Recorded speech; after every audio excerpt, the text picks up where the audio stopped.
আমি সুবর্ণা ত্রিবেদী, আমি নদিয়াতে থাকি। আমার এজ 28। আমি একজন হাউসওয়াইফ, একটা 4 বছরের বাচ্চার মা।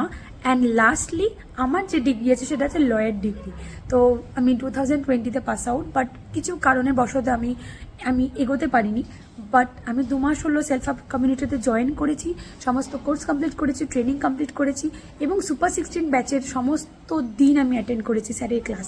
ভিকি স্যারের ক্লাস যতটা হেল্পফুল ছিল, মানে ট্রেনিংটাকেও যে পার্টে পার্টে কীভাবে ভাগ করে করে স্যার বুঝিয়েছে, প্রচণ্ড হেল্পফুল ছিল সবারই ক্ষেত্রে। আর আমাদের একটা ধারণা থাকে না যে সিইও হবে, সে একদম মানে একটা রোয়াব নিয়ে থাকবে, এরকম ব্যাপার না, একদমই না।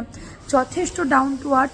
আমরা কি প্রবলেম স্যারকে বলবো, স্যার নিজেই আমাদের প্রবলেম বুঝে আমাদের সাথে কানেক্ট করেছে। তো অপেক্ষা করো না, একজন সিইও যদি আমাদের ক্লাস নিতে পারে তাহলে ভাবতেই পারছো এই কমিউনিটিটা কতটা হেল্পফুল হবে সবারই জন্য। আমি 2 মাসে যা ইনকাম করেছি, আমি 2 বছরের প্র্যাকটিস লাইফে তা ইনকাম করিনি। তো অপেক্ষা করো না, জয়েন হয়ে যাও, প্রচণ্ড হেল্পফুল হবে। পরের ব্যাচে অ্যাটেন্ড করো।